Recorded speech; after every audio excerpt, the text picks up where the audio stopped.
দর্শক সবাইকে স্বাগত জানাচ্ছি বি নিউজ 24-এ। কোরবানির দিন আজ পবিত্র ঈদুল আজহা উদযাপিত হলো। সকালে নামাজের পর মুসলমান ধর্মীয় রীতি অনুযায়ী কোরবানির পশু জবাই করার মাধ্যমে কিন্তু আসলে কোরবানির আনুষ্ঠানিকতা শুরু হয়ে গিয়েছে এবং দিনব্যাপী গরু এবং খাসি কাটাকাটি করার পরে কিন্তু আসলে যেই পর্যায়টি আসে সেটি চামড়া নিয়ে, যে চামড়াগুলো কি হবে এবং সেই চামড়াগুলো কিন্তু আসলে বাণিজ্যিকভাবে রপ্তানিকরণের উদ্দেশ্যে কিংবা দেশীয় বিভিন্ন কাজে এই চামড়ার ব্যবহার উপযোগী করে তোলার জন্য কিন্তু আসলে চামড়াগুলো সংরক্ষণ করা হয় এবং এই চামড়া সংরক্ষণের যে প্রাথমিক পর্যায় শুরু হয় সেটি কিন্তু আসলে স্থানীয় পর্যায়ে যে চামড়া সংগ্রহশালা রয়েছে সে সংগ্রহ করার জায়গাগুলো থেকে চামড়া সংগ্রহ করেন এবং এখানে কিন্তু বিভিন্ন পরিবার যারা থাকেন তারা এখানে এসে চামড়া দিয়ে যায়। আবার যারা সে চামড়াগুলো বিভিন্ন জায়গায় দান করে দেয়, যেমন মসজিদ, মাদ্রাসা, এতিমখানা সহ বিভিন্ন গরিব দুঃখীদের মাঝখানে চামড়া দান করা সহ বিভিন্ন সংগঠনকে চামড়া দান করার একটা রীতি প্রচলিত আছে বাংলাদেশের প্রেক্ষাপটে এবং সেই অনুযায়ী কিন্তু এই চামড়াগুলো এরকম রাস্তার দুই পাশে কিন্তু আসলে সাজিয়ে রাখা হয় এবং এখানে নিয়ে এসে কিন্তু বিক্রি করে যান এবং এই চামড়া কেন্দ্র করে কিন্তু আসলে এক ধরনের সিজনাল ব্যবসায়ী বলা চলে, যারা আসলে প্রত্যেক বছর কোরবানির চামড়া কেনা বেচার কাজটি করে থাকেন। তারা কিন্তু এই চামড়াগুলো আসলে প্রাথমিকভাবে ক্রয় করেন এবং ক্রয় করার পরে কিন্তু এই চামড়াগুলো তারা আসলে পরবর্তী যেই পর্যায়গুলো থাকে সেই পর্যায়ে পাঠানোর জন্য কিন্তু আসলে তারা চালান করে থাকে। এবং দর্শক যদি জানিয়ে রাখি, এবছর কিন্তু চামড়ার দাম সরকারের পক্ষ থেকে 5 টাকা বাড়ানো হয়েছে ঢাকা শহরে এবং ঢাকার বাইরেও কিন্তু সব জায়গায় 5 টাকা বাড়ানো হয়েছে।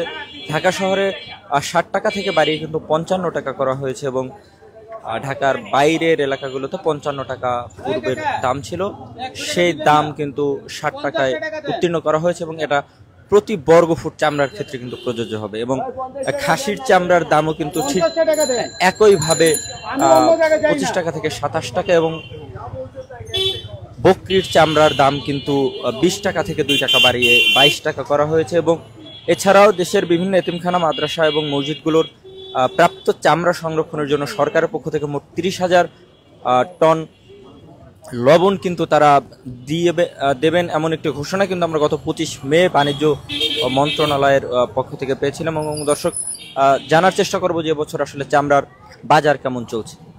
জি ভাইজান, এবছর চামড়ার বাজার কেমন চলছে? চামড়া যে ভালো, গতবারের তুলনায় এবছর মোটামুটি খারাপ না, ভালো। সরকার নির্ধারিত রেটে আমরা চামড়া ক্রয় করছি। কিরকম এবছর চামড়ার যোগান গত বছরের তুলনায় বেশি? যোগান গত বছরের তুলনায় এবছর একটু কম মনে হচ্ছে। বাকিটা এখন, আজকে তো প্রথম দিন, আরো আগামী 1-2 দিন আছে, সেটাতে বোঝা যাবে। এখন পর্যন্ত আনুমানিক কত চামড়া আপনারা পেয়েছেন? এখানে বেশি না, 150-200 মালা আছে মনে হচ্ছে তো প্রায়, মানে কাঁচা চামড়া তো অনেক মনে হয়, কথা বুঝি 150 হবে আর কি, 150-200 মালা। এগুলো মূলত কারা বেশি নিয়ে আসে? মাদ্রাসা নাকি? মাদ্রাসা না, বিভিন্ন বাড়ির মাল মনে করেন, কিছু এলাকা ভিত্তিক যারা আছে এরা নিয়ে আসে, তারা নিয়ে আসে বিক্রি করে। এই 4টা 5টা 2-3টা বাজে 10টা নিয়ে আসে, তারা নিয়ে আসতেছে। আর আপনার এমন কথা, আপনার ট্যানেজাররা যেভাবে আপনাদের বলছে, আমরা কিন্তু বলছে যে দিচ্ছে, আমরা সেই রেটে কিনতে আসি।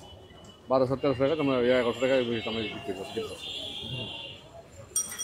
দর্শক, যেমনটি আপনাদেরকে জানাচ্ছিলাম যে ঈদের দিন দুপুরের পর থেকেই কিন্তু আসলে চামড়া সংগ্রহের কার্যক্রমটি আসলে চলে এবং এই চামড়া সংগ্রহকে কেন্দ্র করে কিন্তু আসলে রাজধানীর ধোলাইখালে রথখোলা মোড়ে কিন্তু আসলে একটি অস্থায়ী চামড়ার বাজার কিন্তু গড়ে ওঠে এবং সেই বাজারে কিন্তু পুরান ঢাকার যারা থাকেন এবং যেমনটি আপনারা জানেন যে আসলে পুরান ঢাকার বাসিন্দারা কিন্তু এখানকার স্থানীয় হওয়ার ফলে কিন্তু তারা ঢাকাতেই বেশিরভাগ কোরবানি আদায় করে, যার ফলে এই অঞ্চলটাতে কিন্তু চামড়ার যোগান বা চামড়ার পরিমাণ কিন্তু অন্যান্য অঞ্চলের তুলনায় একটু বেশি হয়। এবং দর্শক, যদি একটু দেখাই আপনাদেরকে, তাহলে এই মুহূর্তে রাজধানীর এই ধোলাইখালের রথখোলা মোড়ে কিন্তু চামড়া কেনা বেচার একটা অস্থায়ী বাজার তৈরি হয়েছে এবং এই বাজার কিন্তু চলবে আগামী পরশু, অর্থাৎ কাল এবং তার পরের দিন পর্যন্ত। কারণ যেহেতু 3 দিন পর্যন্ত কিন্তু ঢাকা শহরে কোরবানি আদায়ের একটি রীতি রয়েছে এবং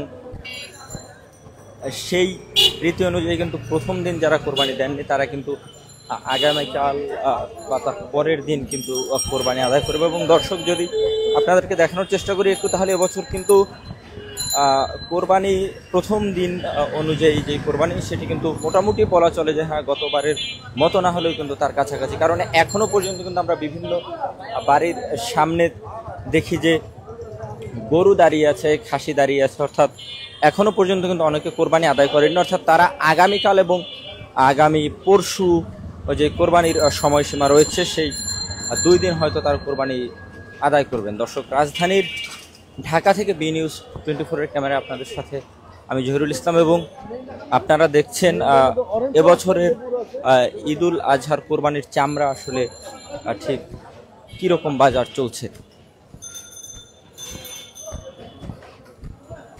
এবং দর্শক, আমরা এই মুহূর্তে রথখোলা মোড়ের দিকে যাচ্ছি। যদি আপনাদেরকে একটু দেখানোর চেষ্টা করি তাহলে এই মুহূর্তে কিন্তু রাস্তাঘাট ঢাকা শহরের, যেটি আমরা দেখি 2 ঈদকে কেন্দ্র করে গ্রামে চলে যাওয়ার একটা প্রচলন রয়েছে, সেই গ্রামে চলে যাওয়ার ফলে কিন্তু ঢাকা শহরের জনসংখ্যা অনেক কমে যায়, যার ফলে ঢাকার যানজট আসলে তুলনামূলক অনেকটাই কমে যায়। এবং আমরা একটু দেখানোর চেষ্টা করবো যে কোরবানির চামড়া এই মুহূর্তে ঠিক কীভাবে বিক্রি হচ্ছে। এবং যদি একটু দেখাই, এখানেও কিন্তু বেশ চামড়া রয়েছে। আমরা এই মুহূর্তে রয়েছি রাজধানীর ধোলাইখালে মসজিদুল বোখারির সামনে।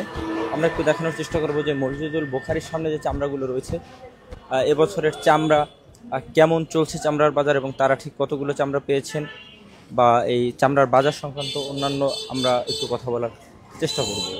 আমরা এখানে যারা দায়িত্বপ্রাপ্ত রয়েছেন তাদের সাথে একটু কথা বলার চেষ্টা করব যে এবছর আসলে চামড়ার বাজার ঠিক কীরকম। এবছর চামড়ার বাজার মানে গত বছর তো কিছু কাস্টমার আমরা পেয়েছি, গায়ক পেয়েছি, এবছর কোনো পাইকারি আসে না আর কি, ওই ধরনের কোনো পাইকার পাওয়া যাচ্ছে না।